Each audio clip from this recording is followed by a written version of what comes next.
All right. So, put this back for a short person again.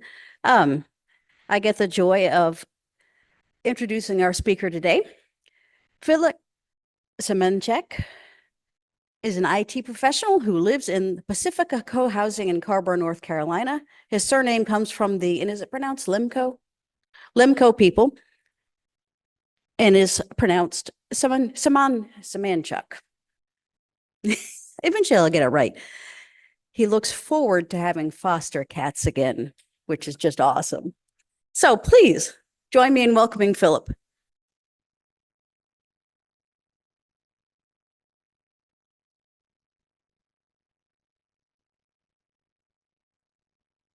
Thank you so much. I'm really glad to be here. Thank you, Maura, and if Amy is here for making this possible. Hi, Amy. Thanks a bunch. I'm excited to tell you about my experiences here in Ukraine. If I get set up here. I have been to Ukraine 3 times in the past year. I was there in November of 2023. I was there again in the spring and also again in the summer. And it's been a total of close to 3 months. And I'm going there again on December 11th. So it is a place near and dear to my heart. I want to tell you a little bit about what my experiences have been like there as a volunteer. While I'm thinking of it, I want to let you know that all of the images in my presentation are photos that I took with a couple of exceptions. And I think those will be pretty obvious. If they're not, I'll try to point them out to you. If you'll allow me to fool with my phone a little bit more so I can keep track of time. So without further ado, I will tell you a little bit about me. I am, as Mara said, I live in Carrboro. I consider myself not Ukrainian. A lot of people think my last name, Semanchuk, is Ukrainian. And the interesting thing to me is that it's actually up for debate. You can debate about that. And I'll touch on that a little bit more in the presentation. I do have family history in the area of Ukraine that I was in. I could do a whole hour-long presentation on that because it's such a confusing, interesting mess, but obviously we don't have time for that today. And before I went the first time, I had really limited Slavic language skills. So I'd traveled in Poland and Ukraine before I went there in 2023. And so I'd picked up a few words, but, maybe 24 nouns. I can't really make sentences or anything like that. So my point to make about that is that even though I knew so little, I was able to get to Ukraine and be a useful volunteer there. I do have picked up a little bit of Ukrainian since. As far as why I went, I'll give you the selfish reason first, which is that I'm a little bit like Bilbo, if you read The Hobbit from J.R.R. Tolkien's Hobbit. He mostly liked to stay at home, but he had that little sense of like every once in a while wanting to go out on a grand adventure. And I do like that. Also, I was really disturbed by the full-scale invasion launched in 2022. And I was writing checks to various organizations and so on and so forth. But eventually that felt like not enough. I wanted to do more and I wanted to show up. And I feel like standing alongside people and working alongside of them and lets them know you care in a way that the abstract notion of somebody sent me money doesn't. And I definitely got that feedback from the Ukrainians that I met, that they said, this really means a lot to have somebody show up and stand here and work alongside of us. And also, one of the things that I don't know that I anticipated was the quality of the people that I would meet when I was there. Both the Ukrainian and foreign volunteers are really astonishing people in my experience. They have a sense of altruism and thinking outside of themselves that I don't often encounter, and thinking outside of themselves to people maybe halfway around the world that they haven't even met. The volunteers that I worked with were extremely generous, kind, supportive, and really caring for one another. And whether I worked with them for a month or just 3 days, it was universally just a group of people that I would like to meet again and hang out with. So I love history, but I realize not everybody does. I want to give you just a few minutes of history to put this in context. And if you don't like history, don't worry, it's going to be over quickly. So the city of Kiev, capital of Ukraine, founded 482. That's a really long time ago. And by about 400 years later, it was the capital of the first great Slavic empire that was called the Kievan Rus. And you might think that that's old moldy history, 1200 years ago, who cares? If you think that's true, I will refer you to this photograph on the left here of the cheese drawer at my local cheese shop. The top word there is sir, that's the Ukrainian word for cheese. And the name of the cheese is Kievsko Rus. So they haven't forgotten this empire that they come from. So this is what the empire looked like in 1132. And the reason I picked this year is because that's when this awesome map in Wikipedia was drawn. Wikipedia has a whole great article on the Kievan Rus. If you're interested, you can learn about how the Swedish Vikings were involved. They got around those people. It's a north-south empire because that's the way the rivers ran. And if you look at more or less like there's actually, this is a busy map because modern borders are superimposed on it. More or less the bottom like third or quarter of the Kievan Rus empire is modern day Ukraine. And then just above that is modern day Belarus. And the rest of what was the Rus empire is mostly in Russia. There's a little bit in Finland and a little tiny corner I'll point out in modern day Poland. Right there. So we will refer back to that point. One thing that you won't see on this map is anything called Muscovy or Moscow, and that's because it hadn't been founded yet. This surprises a lot of people. It surprised me when I learned it, but Kiev had been around for 650 years before Moscow was even founded. And I'll point out that 650 years is longer than the entire history of Europeans in the Americas. So that's a long time. The reason that I want to hammer on this point a little bit is because Russia slash the Kremlin slash Putin often like to put forth the notion that Kiev or Ukraine was somehow born of Moscow or Russia. And this certainly shows that that's not true. I wouldn't make the opposite argument either, that Moscow was born of Kiev. But certainly one was not, Kiev was not born of Moscow. And the reason this is an important point, especially is because I think Russia likes to look at Ukraine as one of its children. And of course, if one of your children is being unruly, you feel free to step in and discipline it. So that Russia has often sort of taken that stance. So what happened to the Rus? Well, they were already not doing so well. And then the Mongols showed up and the Rus were just kind of a speed bump on the way to the Mongols' conquest of the rest of Europe. So that political entity disappeared, didn't come back. The Rus people didn't go anywhere. The Rus people were still there, and they eventually got absorbed into various political entities that followed the Rus and ended up in modern day mostly in the three countries of Ukraine, Russia, and Belarus. And I'll point out that the Rus in Russia and Belarus comes from that empire from 1,000 years ago or so. If you read Timothy Snyder, who's a great historian, I really recommend him. He says that in the 1600s, Muscovy underwent a conscious rebranding because they wanted to be players on the world scene. And instead of being Muscovy, they wanted to harken back to this ancient empire that had gravitas. So they renamed themselves Russia, which became Russia in modern day. And actually, if you read old history books, it's really hard to keep it apart because Russia looks like Russia. We want to read Russia where Russia is. So it's really, they did a good job of co-opting that name. Belarus, Bela is a prefix meaning white in Slavic languages. And in some European cultures, there's an association of colors with the ordinal parts of the compass, west, north, south, and white is associated with west. And so white Russia is basically West Russia. That's where that came from. So it's interesting to me that Ukraine, despite being the home of the Rus, is the one that didn't get Rus in its name, but that's how things go. Do you remember me pointing to that little portion of Southeast Poland? Well, there were some Rus that didn't get absorbed into one of these three modern entities, and that's where my people come from. That's the Lemko people. My grandfather was a Lemko, so I consider myself Rus, but not Ukrainian, and it's the kind of difference, the hair-splitting difference that only a genealogist or ethnographer would care about. So if people call me Ukrainian, that's fine. I'm not at all insulted, but I think of myself as Rus. And the last point I'll make about this is that given the history of these political entities, I look at them more as siblings than anything else, or maybe grandchildren with a shared parentage. But I don't see any one of these as having given birth to the other. They all harken back to the Rus empire, but none of them gave birth to the other one. So going back to modern day Ukraine, this is what the modern day map of it looks like. And the front line is sort of starting along Kherson.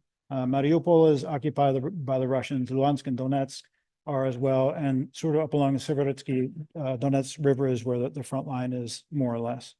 I was here, and that's not a coincidence. I was trying to stay. It's one of the safest places you can be in Ukraine.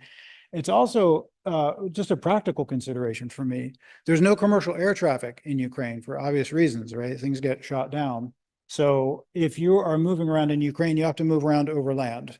And so, for instance, to get to Kiev from Lviv, where I was working as a volunteer, is another 8 hours by train.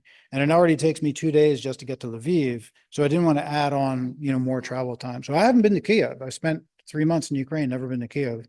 But that's A, partly because it's a little more dangerous, and B, just because I haven't wanted to invest the travel time while I'm there. I just want to be an effective volunteer. So I'd rather be doing volunteer stuff than traveling.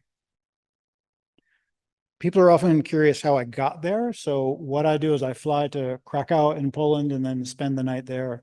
The next day I wake up and take a train from Krakow to Przemysl, which is an old city that's really close to the border. Then I take a little bus that gets me the border itself. I walk across because that's the easiest way to get across without getting stuck in a giant queue. And then take a bus on the other side to get to the city, and take public transportation from there to get to my Airbnb. Takes about 2 days all told. As far as what I did when I was a volunteer, so every time I go, I carry an extra backpack with me filled with donated goods. And then once I'm there, I work in various places. A lot of those places have been kitchens doing food prep. I've also made a lot of camouflage netting, and I'll tell you a good bit more about both of those things. And then I've done a bunch of other things as well. I'm there mostly to be helpful. And if somebody says they need help with this or that, I'm there to do it if at all possible. So I've worn a lot of hats, and it's all been really rewarding. The image there on the right is from my very first trip there when I was there in November of 2023, I guess a year ago. I carried over a backpack full of donated items, including a lot of tourniquets that were donated by Ukrainians in the Carolinas. And the day after I arrived, I was just so proud to get there by myself because it was a long way. And as I said, I don't speak any Ukrainian. And I was like, well, look at me. I got all the way to Lviv by myself. And I met these folks the next day who were there to pick up the tourniquets. And I was all feeling bright-eyed and bushy-tailed. And I gave them these tourniquets. And I started to say, good luck. And the words stuck in my throat because tourniquets, in case you don't know, these are basically like fancy straps that are meant to cut off the blood flow to a limb that is at risk of causing a person to bleed to death. And it's not something you put on somebody if you can avoid it, because they risk losing the limb. I was told by an EMT that if you put a tourniquet on somebody, you should write in Sharpie on their forehead when you put the tourniquet on, so that when they get to secondary medical care, they know when they have to release the tourniquet to allow some blood back into that limb so they don't lose it. So you don't put a tourniquet on anybody who's doing well. And as I handed these over, I realized that the people who receive these tourniquets, if they're lucky, they're going to be screaming when this tourniquet is put on, because that means they're still conscious. And these tourniquets are going to be used to save lives. They're not all going to work. Not everybody's life is going to be saved. And some people are going to lose limbs as a result.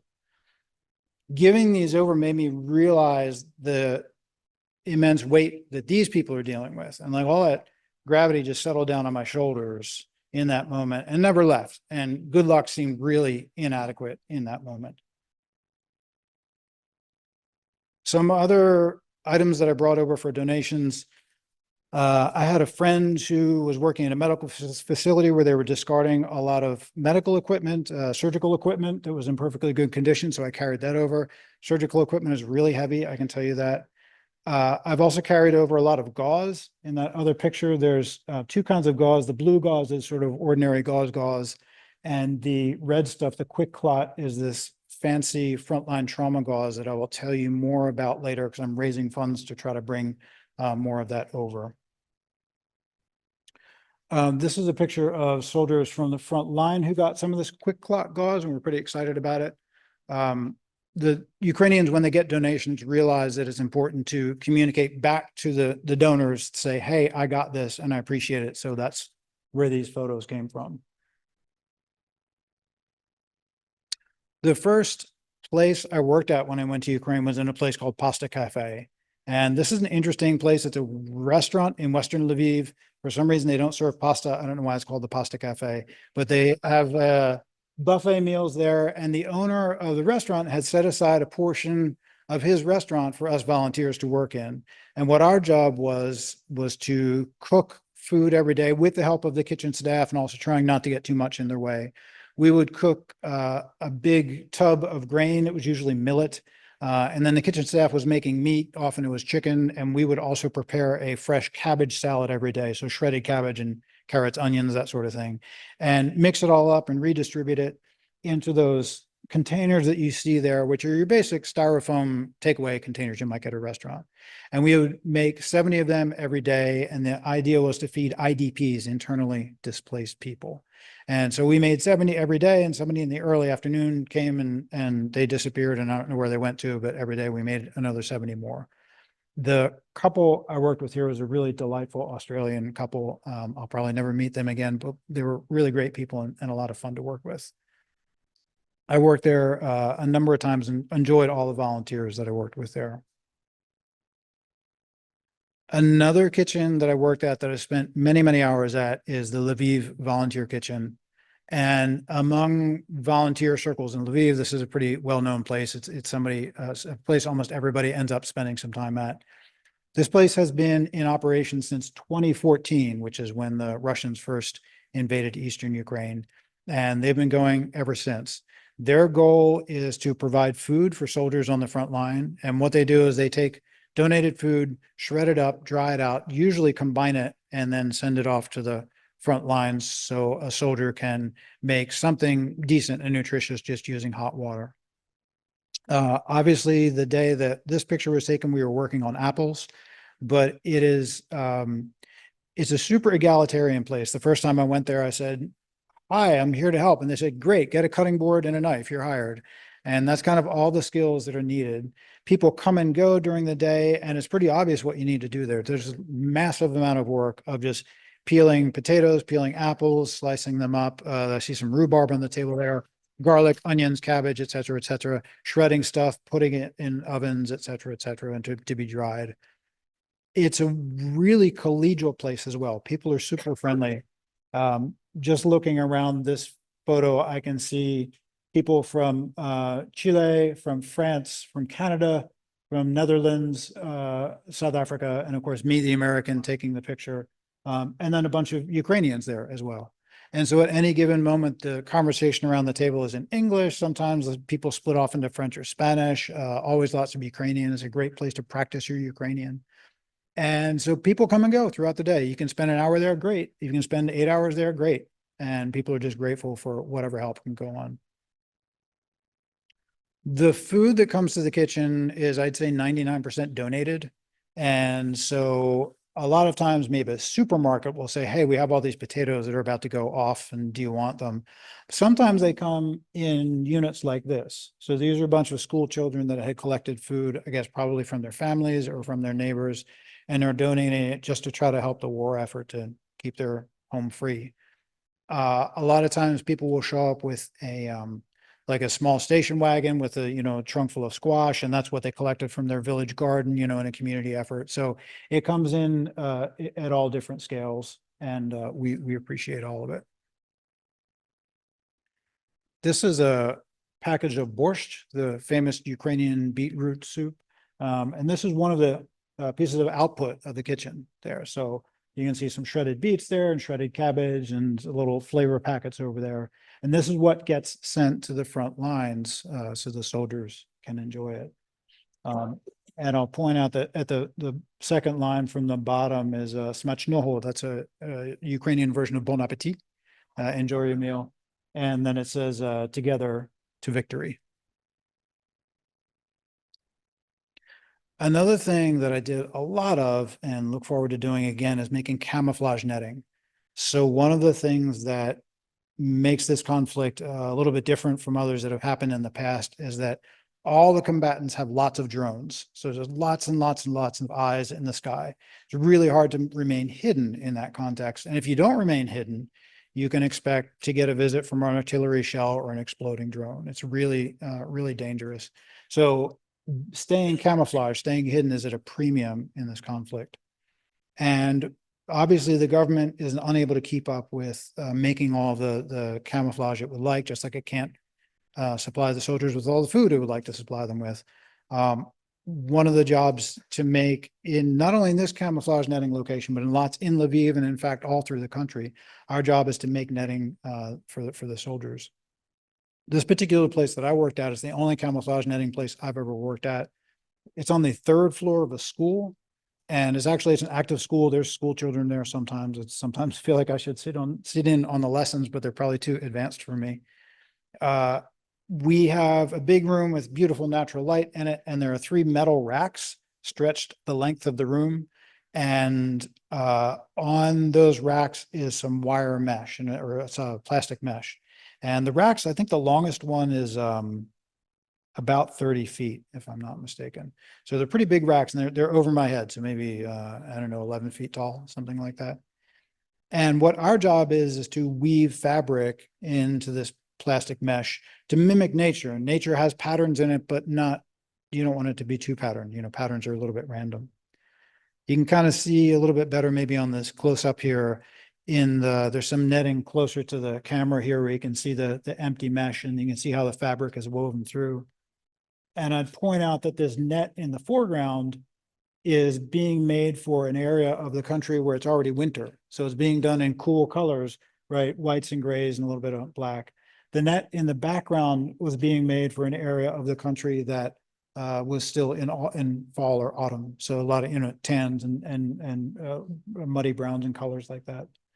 And that lets you know that all of these pieces of netting are actually custom ordered, and there's somebody waiting for them on the front line. So a unit will say, hey, we need camouflage netting, and it's going to be winter here in a week. So please, it's going to be snowing. So please send one that's in winter colors.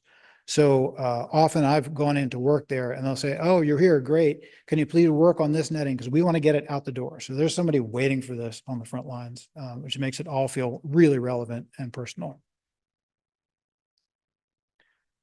So one of the traditions at this camouflage netting location is that when we finish a roll of netting, we lay it on the floor, and all the volunteers gather around. And there's often a benediction that goes out in Ukrainian and sometimes in English. And the idea is they tell us what unit the camouflage netting is going to and where they're located in the country.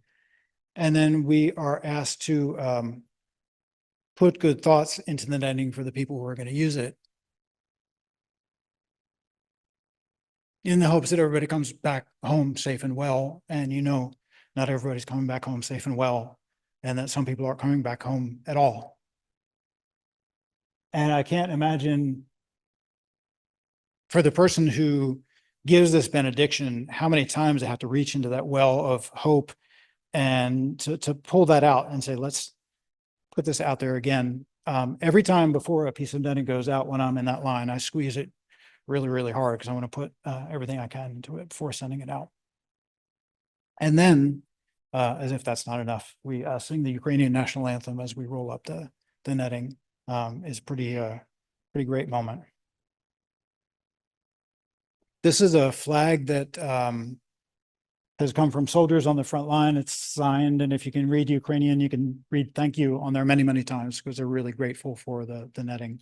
You can see up here, this is rolls of fabric that have yet to be turned into netting. This photo is one I think about a lot. This is a roll of completed camouflage netting. It's ready to be sent off to whoever's going to receive it on the front. I think about what it's like to be a soldier in the front in Ukraine. So imagine, starting off like your home is a ditch in Eastern Ukraine, right? Already.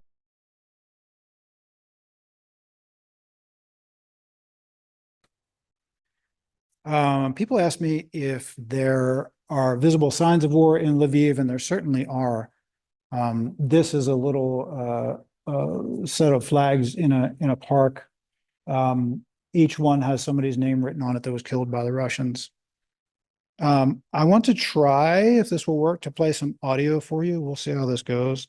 This is a 30-second recording that I made. It was when I arrived in February. The first thing I heard when I stepped out of the train station, once again, feeling all proud, like, look at me, here's, me getting back to Ukraine. Um,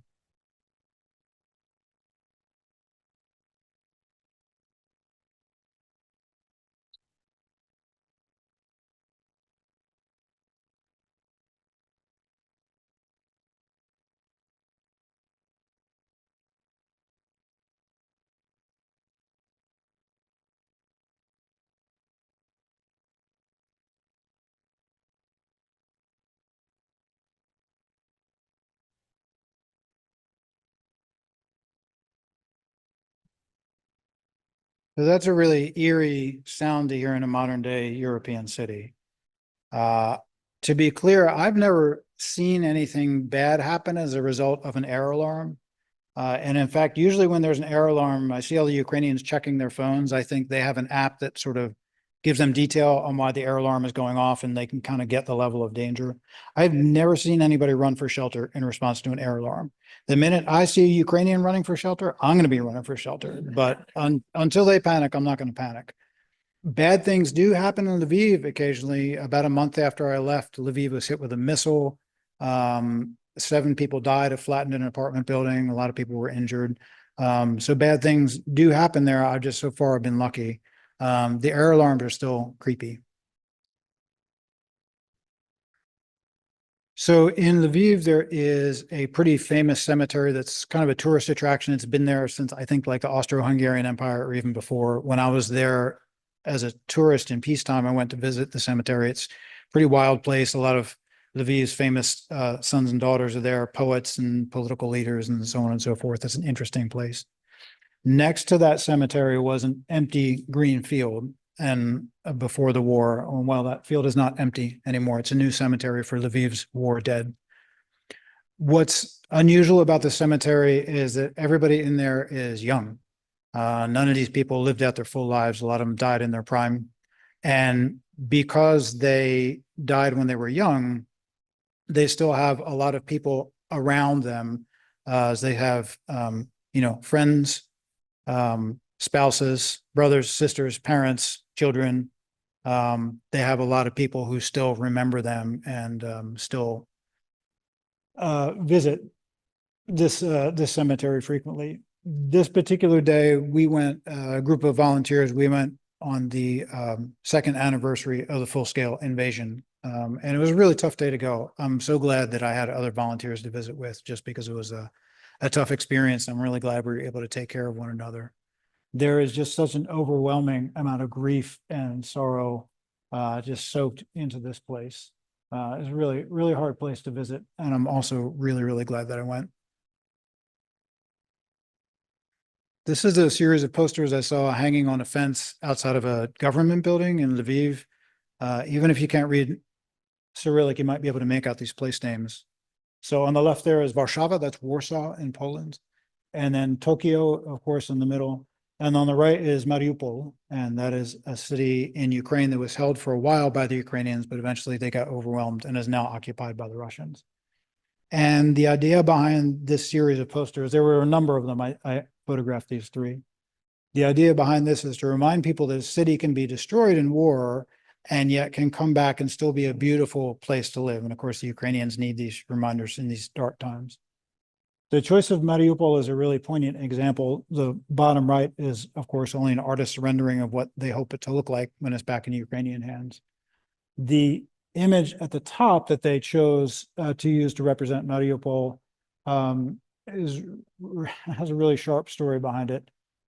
You might be able to see that the images of a theater, it's a drama theater, and just below the theater, written in large letters visible from aircraft in Cyrillic, is the word deti, that's children in Russian.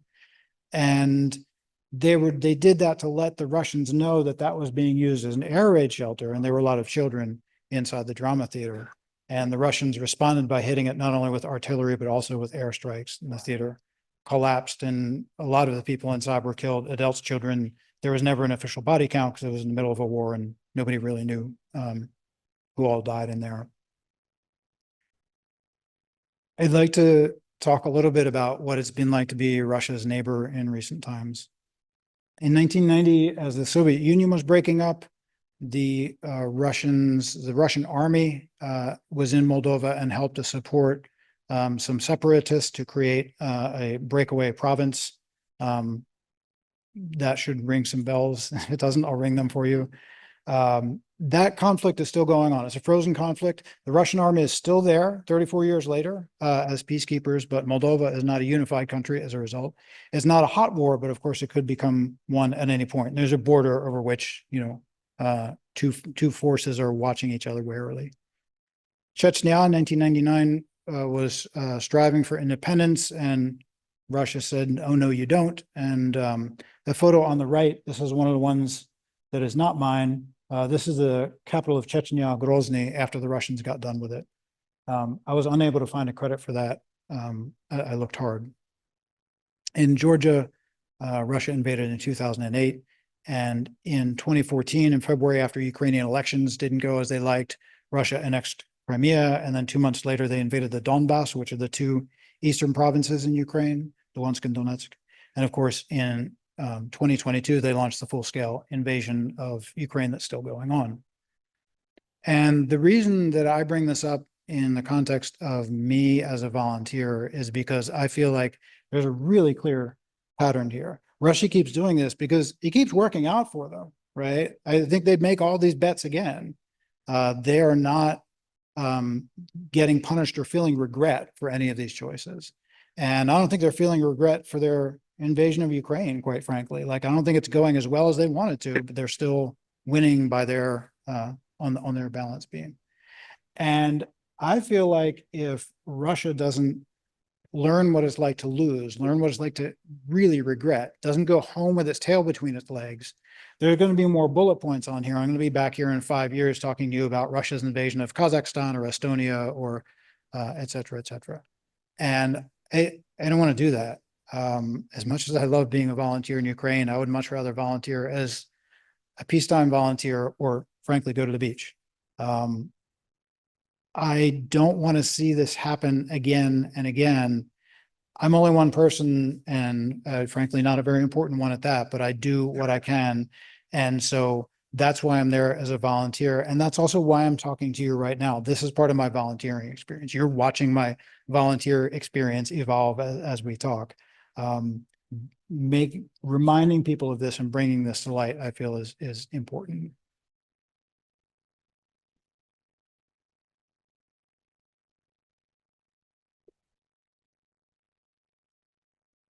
So the image on the right it's a photograph of mine, but it's clearly not my artwork. I saw this on a public street in Ukraine.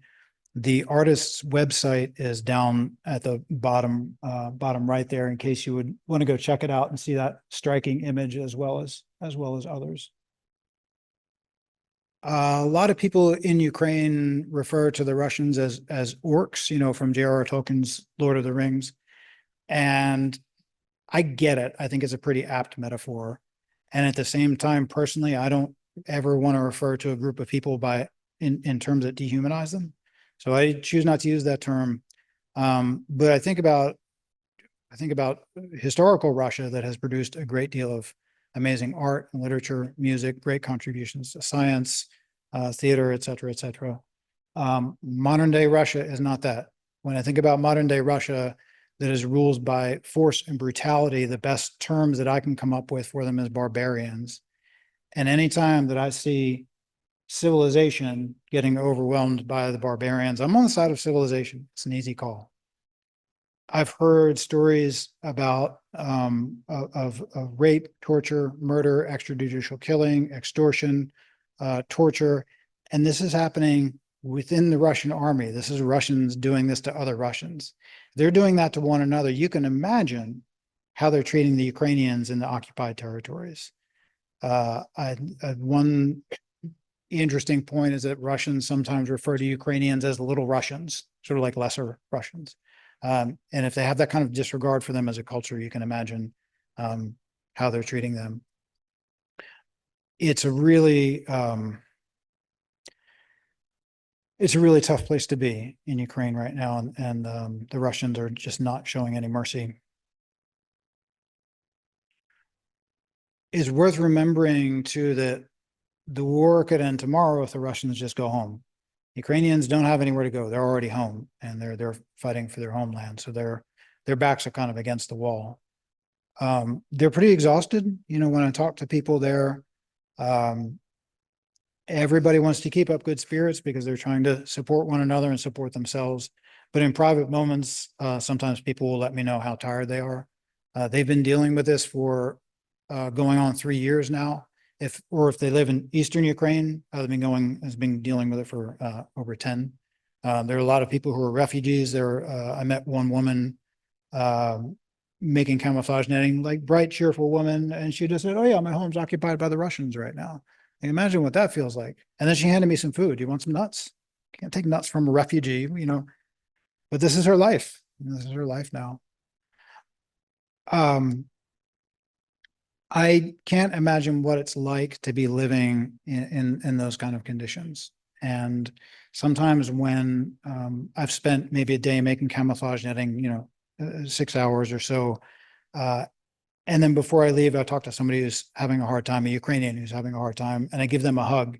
And in that 15 seconds, I think I do more work or provide more value than the whole day of making camouflage netting. Sometimes people just really need that. And that is what I've discovered partly about being a volunteer and showing up and being there in person that means so much to people. So the first time that I went to Ukraine, I went there, as I said, in November, and I came back on December 1st. And I'm sure you don't remember, but that December 1st, it happened to be kind of like climate change in winter, and it was really, really warm. So first night back in my house, I was sleeping with the windows open. And in the middle of the night, there was a fire in Carborough where I live. And so the fire trucks were going somewhere, and I heard the sirens, and I woke up and I thought, air alarm.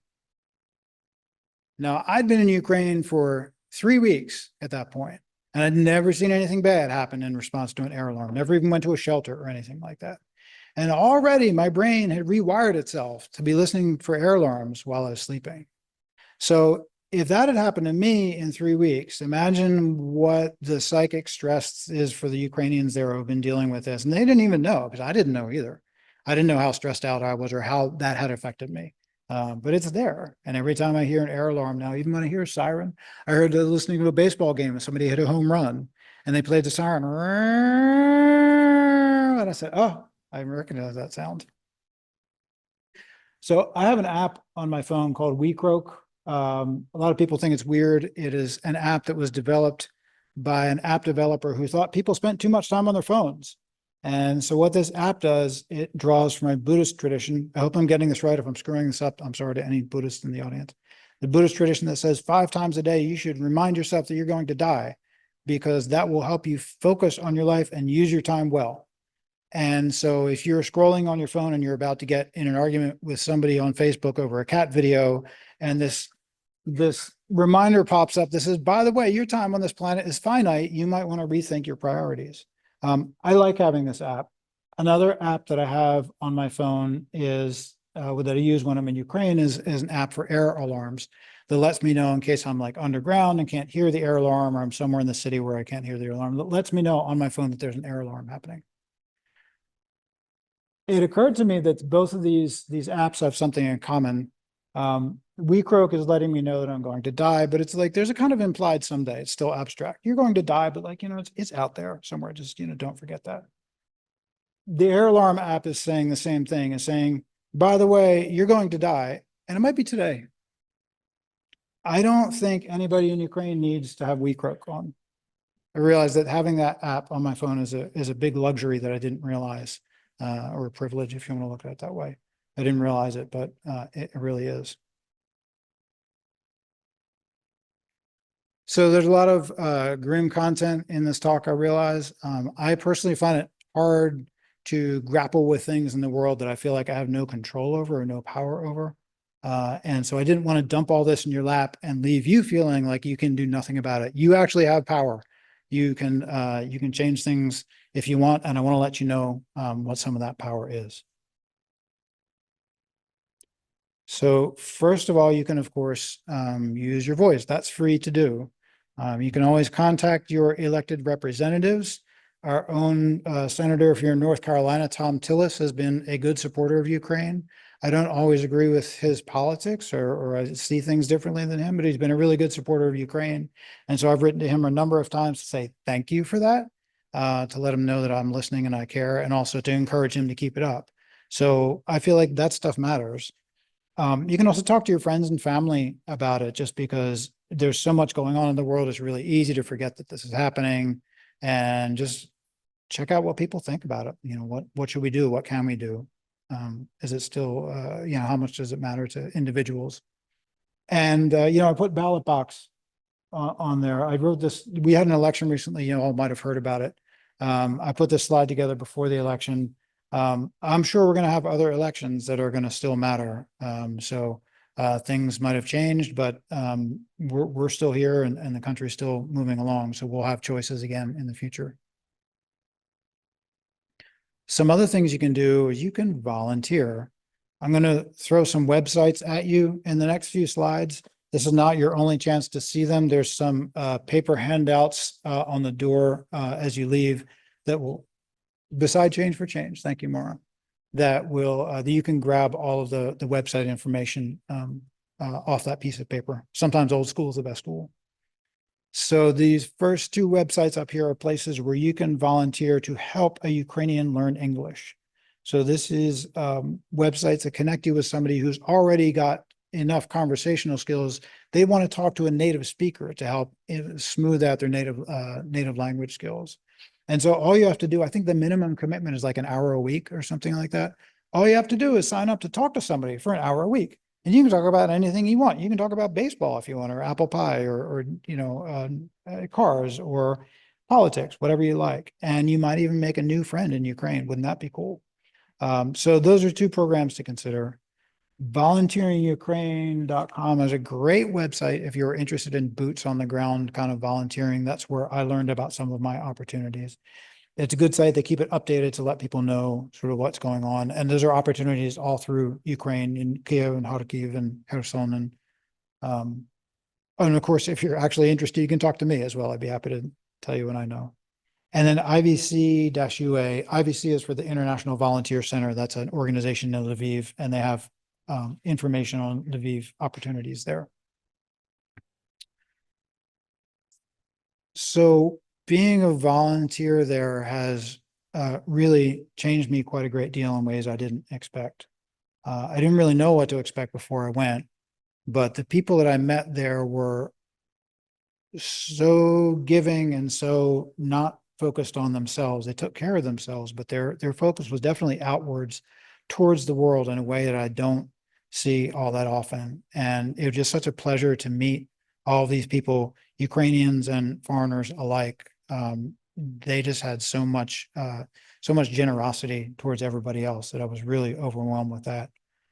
They inspired me to be a better person and made me think about my choices in the world. And I feel really proud to have worked with these people and met some of them. I think my favorite quote on this page is the one in the middle left here that says that it'll a little bit change you. I can't imagine anybody going through this experience and not coming back changed, and not just changed, but changed for the better. And just to show you that volunteer life in Lviv is not all peeling potatoes and worrying about air alarms. This is the classic board game Ticket to Ride. This is us playing Ticket to Ride. This is a US version, but you might notice all the place names are in Cyrillic. So it was pretty cool to me just because I could point out on the map where I live. And that was, for what it's worth, Carborough's not on the map. I lost this game pretty badly, by the way. Another thing you can do is donate, and donations are always welcome. I want to talk to you about some organizations you can donate to. Come Back Alive is an NGO that I don't have any affiliation with, but they do a lot of good work. They're really well vetted. They've got a well organized website and mission statement and all that sort of stuff. So they, I think, are an organization that's worthy of monetary donations. The Lviv Volunteer Kitchen is the kitchen that I talked to you about, that I worked at, the one who've been around since 2014. They, of course, can always use donations. Their food is donated to them.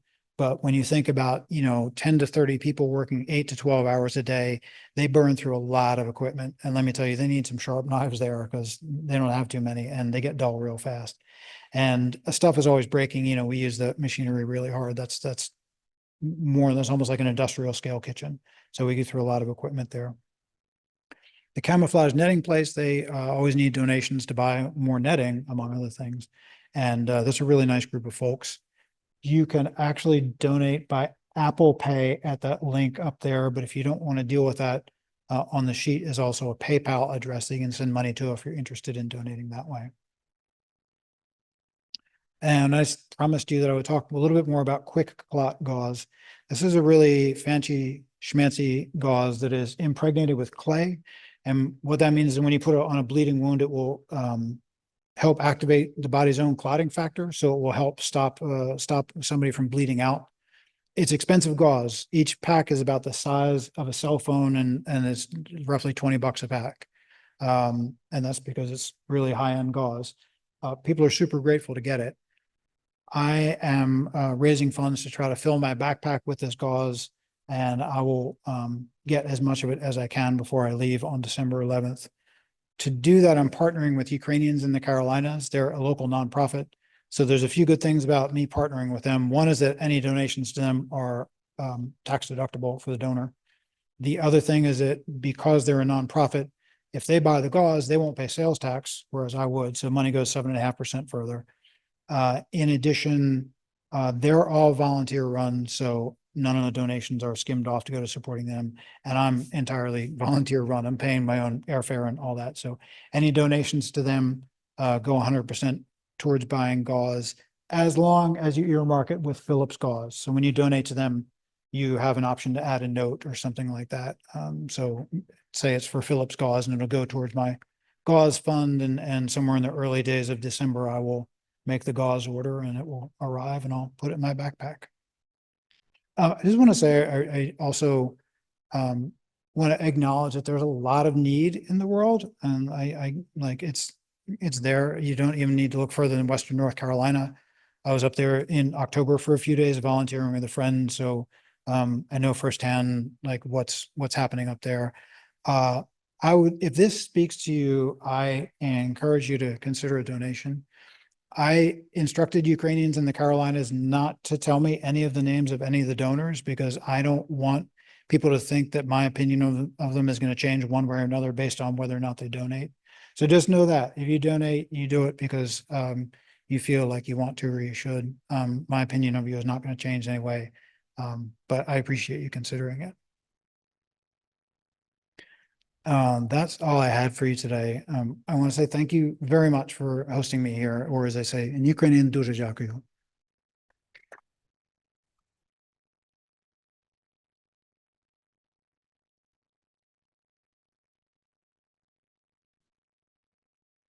Well, thank you.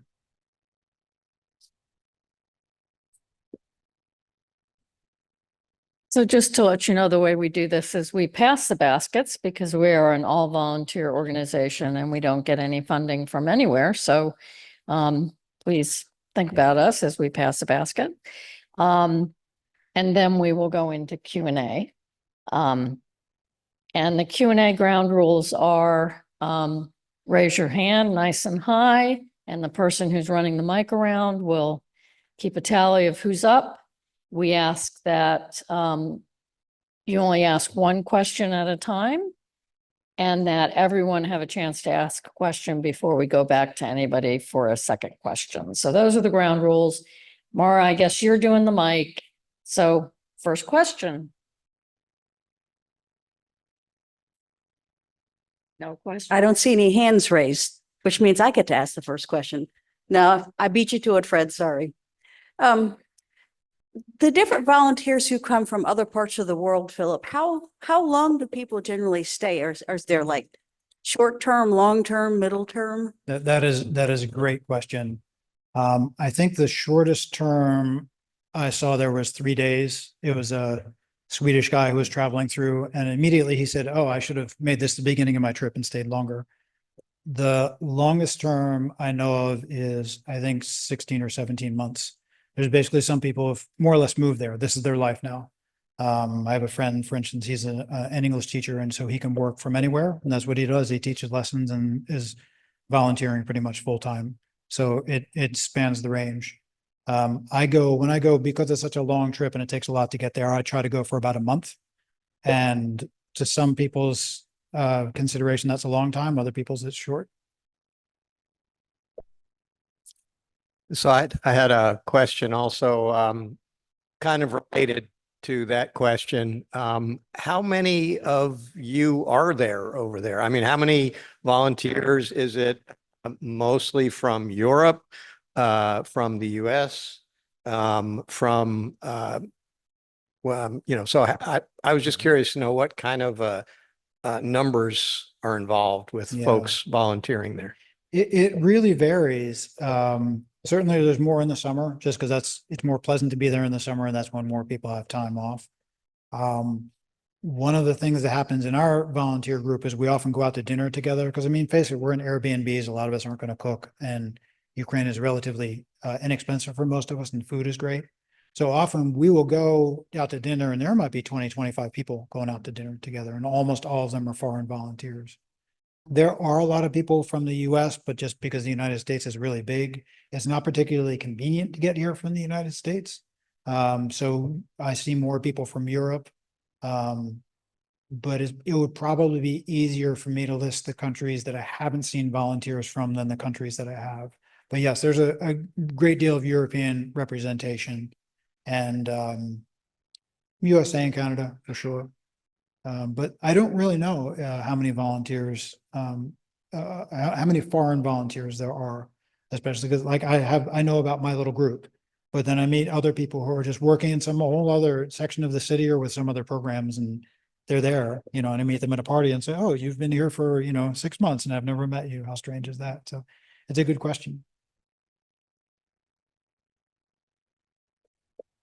I thought I'd seen another hand up. So you said you self-funded this, like you paid for your own plane ticket and your own buses and Airbnbs and all that? Sorry, say again, Aaron? Like, are you self-funding? Yes. Okay, and that's the way people are doing it? Yes, that's pretty much the way everybody's doing it. There's nobody in Ukraine that is giving out plane tickets and Mhm. things like that. There are organizations in North America that I've seen, like you can donate your frequent flyer miles, for Mhm. instance, to somebody who wants to go over and volunteer. I think specifically as a soldier. I Okay. don't think they're doing that just for ordinary schmoes like me. Mhm. But yes, when we go to Ukraine isn't providing us any housing, food, anything like that. It's kind of all on our own to make that happen.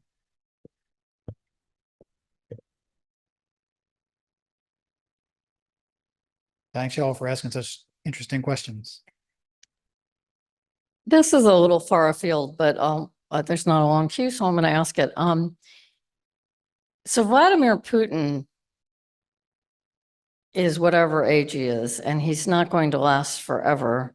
What is what's the thinking on the ground of who takes over Russia when he's gone, or how things look in terms of this continued aggression if he's out of the picture? Yeah, I have opinions on that, but I want to point out I'm a volunteer on the ground and not a political analyst or anything like that. I don't think anybody knows who takes over after Putin dies, and I think it's a question of whether or not he dies of natural causes or if he falls out of a window. I think right now things look pretty good for him, and things are kind of going his way, and he's done a great job of suppressing dissent.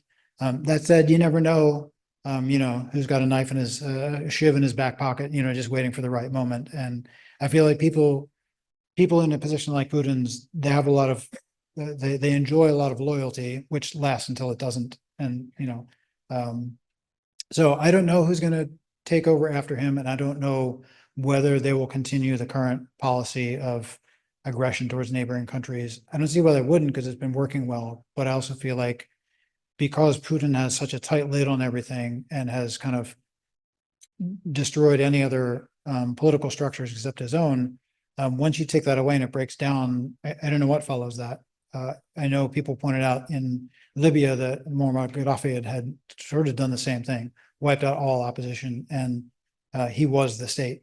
And when he disappeared, things kind of fell apart and haven't recovered. You know, Libya is a failed state. So Russia could become a failed state too, or break up. You know, I don't know. I think that's, personally, I think US policy has actually been limiting Ukraine in part so that Russia doesn't lose dramatically.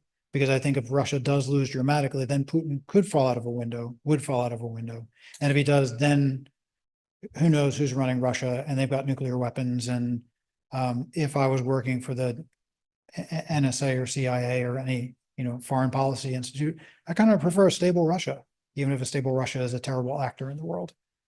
So I get that. I don't know. I don't agree with it. I can see that point of view, but kind of a rambling answer, but that's my best I got. I keep wondering what life is like, and maybe you heard just through talking with Ukrainians, for the people in the Donbass and the areas that have been taken over by Mm. Russia now. How have their lives changed? Do you have any idea? Yeah, I think it's pretty grim. I think anybody who can get out, gets out. Just because if you're a male, you're certainly going to be conscripted. Russia is trying to make it very difficult to keep a Ukrainian identity. So in order to get access to services, you have to get a Russian passport. They've also kidnapped a lot of children on the excuse of they're taking them to, like, you know, vacation camps in Russia from which they never come back. I feel like probably the people who are there feel like they can't afford to leave. Either they've got elderly grandparents who can't move, or a lot of times there's old people in a village. They're there in their house and they say, where would I go? You know, where could I, you know, what would I do? But I think life is pretty bad in the occupied territories. I imagine those people get treated pretty badly. Solomon has a question in the back. Yes, I was curious. You've talked about your relationship with the other volunteers and that. I wondered if the volunteers, yourself or other volunteers, the relationship to the populace there, where you're volunteering. For sure. A lot of times we're volunteering alongside of Ukrainians. And so, as a matter of fact, the person who won that game of Ticket to Ride was Ukrainian. So yeah, it's actually one of the really nice parts about volunteering is that we are not isolated in our little groups. Everywhere I go to work, there are Ukrainians there when I arrive, they're there while I'm working, and they're there after I leave. And oftentimes, like when I go to camouflage knitting, if I go early in the morning, often I'm the only non-Ukrainian there. So it's nice because I do get to know people, and especially camouflage knitting, I'm just sitting here listening to people talking in full speed Ukrainian and trying to pick out a few words here and there. But a lot of folks speak decent English, so I get to know what their life is like, and I'm still in touch with a number of them, which is great. Wait, are you pointing? Who had their hand up?